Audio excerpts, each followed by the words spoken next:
तो इस वीडियो में मैं आप सबको बताने वाला हूँ, ये अध्ययन में जो 4 दिया है कि भारत में मेरे दोस्त यहाँ पे बताएँगे कि खाद्य सुरक्षा और ये सामाजिक विज्ञान का दोस्तों अंतिमा चैप्टर सिर्फ़ और सिर्फ़ बचा हुआ था, जिसका नाम है भारत में खाद्य सुरक्षा। तो आइए, इसे भी हम लोग स जो इसके अंतर्गत जो हमारा प्रश्न पूछे गए, उससे भी हम लोग सोल्व करते हैं। इस अध्याय का संपूर्ण हल आपको मैं एक-एक करके बताऊँगा।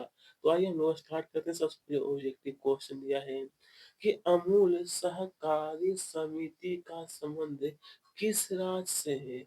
आखिरकार तो आपको यहाँ पर 4 ऑप्शन दिया है, तो इसका सही आंसर होगा गुजरात। क्या लिखना है? गुजरात। ठीक है?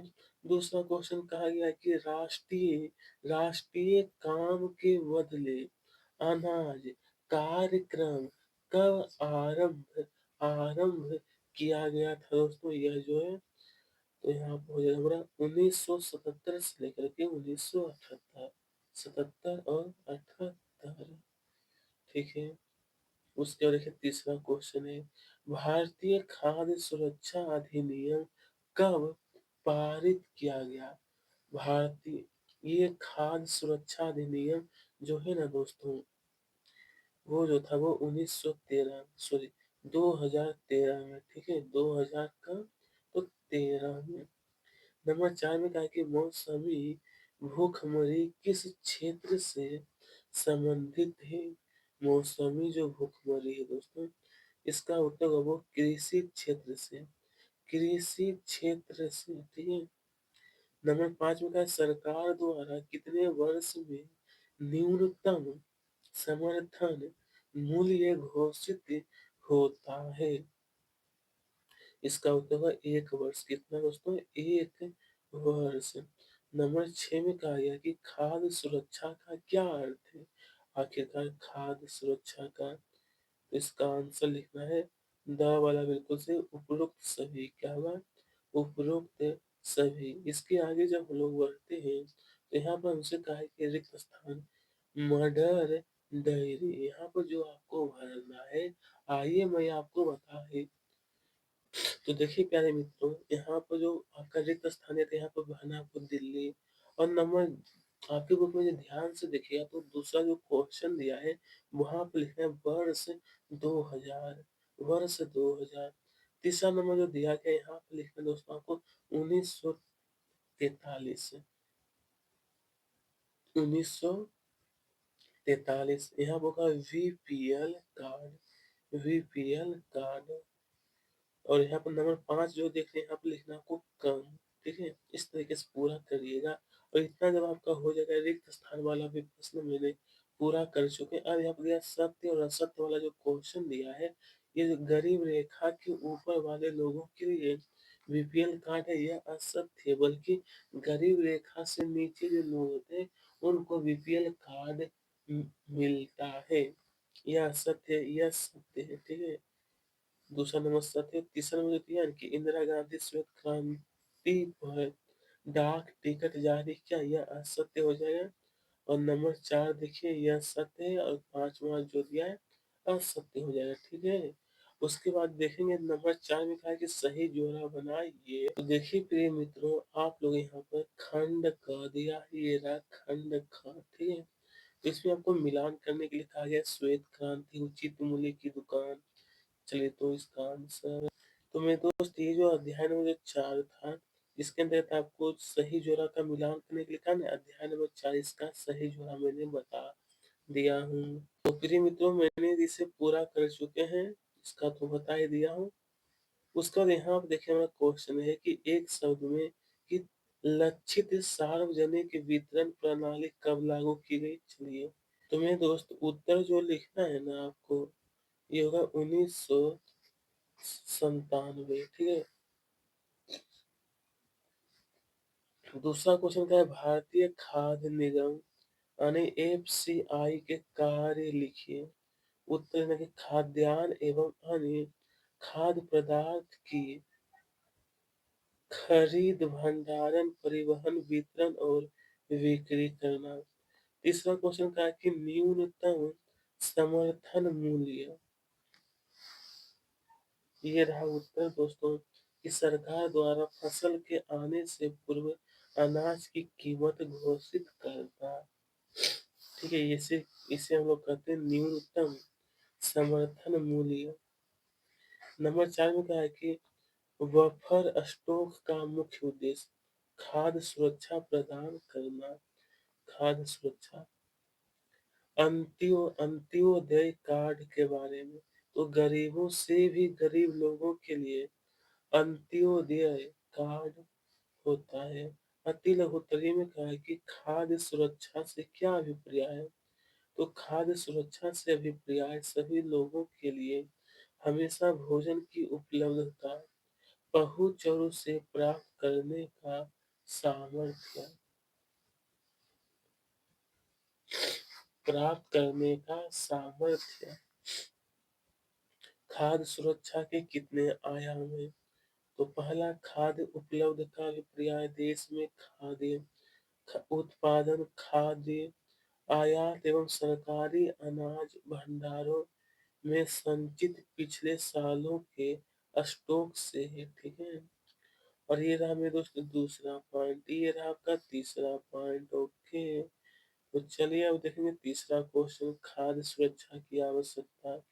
उत्तर की आपात स्थिति, खाद्यान्न की कमी, भूखमरी और अकाल को रोकने के लिए खाद्य सुरक्षा की आवश्यकता है। ओके दोस्तों, यहाँ पे फिर पूछा हमसे प्रश्न 4 में, बंगाल के अकाल। दोस्तों पूछा है कि बंगाल के अकाल से चावल की कीमतों में भारी वृद्धि से सबसे अधिक कौन लोग प्रभावित हुए। इसका उत्तर हो कि चावल की कीमतों में भारी वृद्धि से खेतीहर मजदूर, मछुआरे, परिवहन कर्मी और अनियमित श्रमिक सबसे क्या है अधिक प्रभावित हुए थे। 5 में पूछा है कि खाद्य सुरक्षा प्रणाली, तो बफर स्टॉक और सार्वजनिक वितरण प्रणाली। मैंने यहाँ पर दोनों बता दिया हूँ। भूखमरी से क्या आशय है, इसका उत्तर है कि भूखमरी एक ऐसी स्थिति है जिसमें खाद्यान्नों का मतलब था कि खाने वाली जो चीज है, संकट उत्पन्न हो जाने के कारण प्राणी भूख से मरने लगता है। प्रश्न 7 में कहा है कि उचित मूल्य की दुकानों पर आम तौर पर कौन कौन सी वस्तुएं बेची जाती है। इसका उत्तर लिखना है कि खाना पकाने के लिए खाद्य एवं चीनी और मिट्टी का तेल जैसी वस्तुएं आम तौर पर उचित मूल्य की दुकानों पर बेची जाती है। ठीक है दोस्तों, अब यहाँ पे पूछा है प्रश्न क्रमांक 8 में कि निर्गत कीमत से क्या आशय है। निर्गम यहाँ पे लिखा हुआ है, उत्तर हो कि समाज के गरीब वर्गों में बाजार कीमत से कम मूल्य पर अनाज वितरण किया जाता है। इस कीमत को निर्गम कीमत कहते हैं। क्या कहते हैं, निर्गम कीमत। क्वेश्चन नंबर 9 में पूछा है कि सब्सिडी से क्या आशय है। सब्सिडी वह भुगतान है जो सरकार किसी वस्तु के बाजार में आने की पूर्ति के लिए उत्पादक को देती। किसे, उत्पादक को। प्रश्न 10 में फिर पूछा गया हमसे, उन राज्यों के नाम बताइए जहां खाद्य की दृष्टि से असुरक्षित लोगों की सर्वाधिक संख्या है। क्या है, तो सर्वाधिक संख्या। तो ये रहा इसका उत्तर, आप लोग देख सकते हो। ओके दोस्तों, 11वां क्वेश्चन का है कि भारत में राशन प्रणाली कब शुरू हुई थी। देखिए, ये जो राशन प्रणाली है वो 1920 के दशक में विनाशकारी बंगाल के अकाल के बाद हुआ था। नंबर 12 में कहा है, राष्ट्रीय खाद्य सुरक्षा अधिनियम 2013 यह क्या है। तो यह अधिनियम सस्ती कीमतों पर भोजन और पोषण सुरक्षा जीवन प्रदान करता है और लोगों को सम्मान के साथ जीवन जीने में सक्षम बनाता है। आइए इसके आगे जब हम लोग बढ़ते हैं तो मेरे दोस्त पूछा है कि बम्पर स्टॉक क्या है, सरकार इसे क्यों बनाती है। इसके बारे में आपको ये लिखना है कि बम्पर स्टॉक जो है अनाजों का वह स्टॉक है जिसका सृजन किसानों से अनाज खरीद कर लिया जाता है। सरकार खाद्य सुरक्षा को सुनिश्चित करने के लिए बम्पर स्टॉक बनाती है, ताकि गरीब वर्गों में बाजार मूल्य से कम कीमत पर अनाज वितरण हो सके। ठीक है। दूसरा क्वेश्चन दिया है, न्यूनतम समर्थन मूल्य। तो मेरे दोस्त इसका उत्तर आपका ये रहा, ध्यान से देखिए और आपको उत्तर भी लिख लेना है। ओके।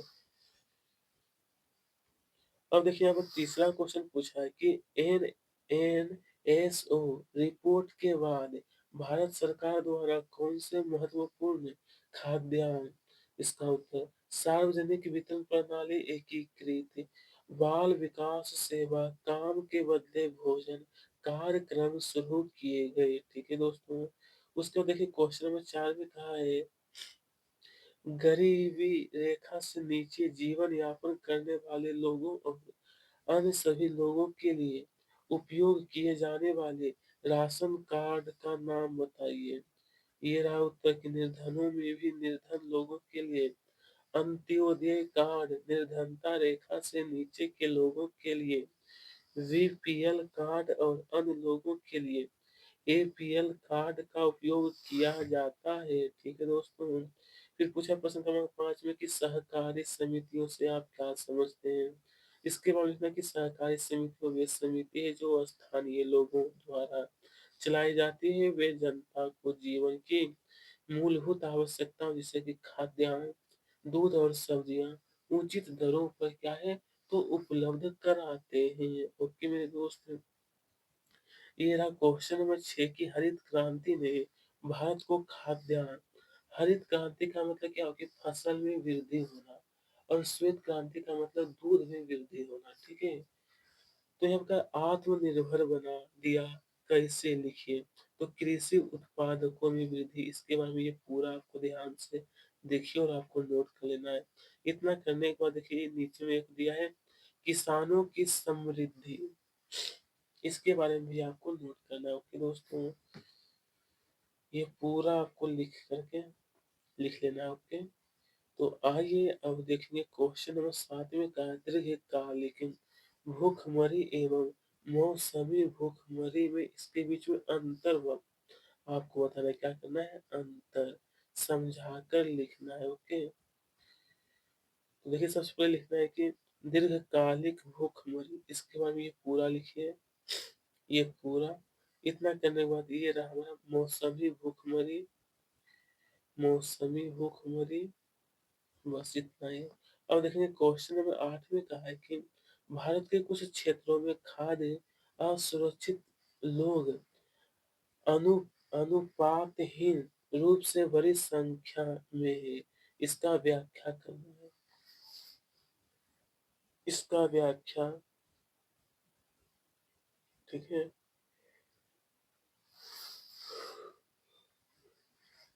ये पूरा लिखिएगा दोस्तों आप सभी।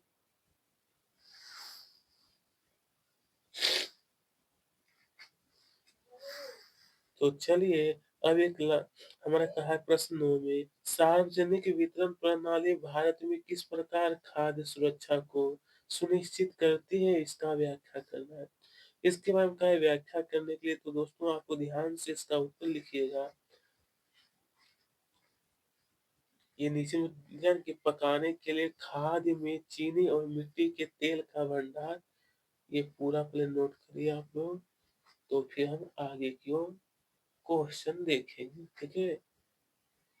कि हर महीने ये रहा कंप्लीट। ओके। अब देखते हैं क्वेश्चन नंबर 10। शायद टोटल जो दिया है 12 क्वेश्चन है। ठीक है। तो 10वां को जो क्वेश्चन दिया है कि सहकारी समितियों की खाद्य सुरक्षा में क्या भूमिका है, इसका व्याख्या करना है। तो चलिए इसके बाद पहले ये पॉइंट लिख लीजिए, ये पूरा आपको। इस सहकारी समिति गरीब लोगों को कम कीमत पर सामान बेचने के लिए दुकानें खोलते हैं, जिसे दिल्ली में मदर डेयरी दिल्ली सरकार द्वारा घोषित नियंत्रित कीमतों पर उपभोक्ताओं को दूध और सब्जियां उपलब्ध कराने में तेजी से प्रगति कर रही है। इतना नोट करने के बाद फिर आपको ये भी लिख लेना है अच्छी तरीके से। ओके मेरे दोस्त। चलिए अब देखेंगे क्वेश्चन नंबर 11 में कहा गया था खाद्यान्न सुरक्षा प्रदान करने के लिए सरकार द्वारा शुरू की गई किन्हीं 2 योजना। तो पहला लिखना कि अंत्योदय यन्य योजना, इसके बारे में पहले आपको अच्छी प्रकार से लिखना है, उसके बाद फिर दूसरा योजना के बारे में बताने वाला हूँ। ये रहा, ये तो शायद पहला योजना इतना लंबा दिया है, ये पहला योजना ही इतना लंबा है। और ये रहा दोस्तों दूसरा योजना की अन्नपूर्णा योजना। ओके, तो इसी के साथ हम लोगों ने, मेरे दोस्त, पूरा का पूरा अध्याय जो था वो समाप्त कर लिए। ठीक है, तो आप सबका बहुत बहुत धन्यवाद। हम लोगों ने समाज विज्ञान का सारा अध्याय का सोल्व कर लिए हैं। अरे हमारी वीडियो आपको अच्छी लगी तो आप हमारे वीडियो को लाइक करें और हमारे चैनल से इसी प्रकार से जुड़े रहें। धन्यवाद।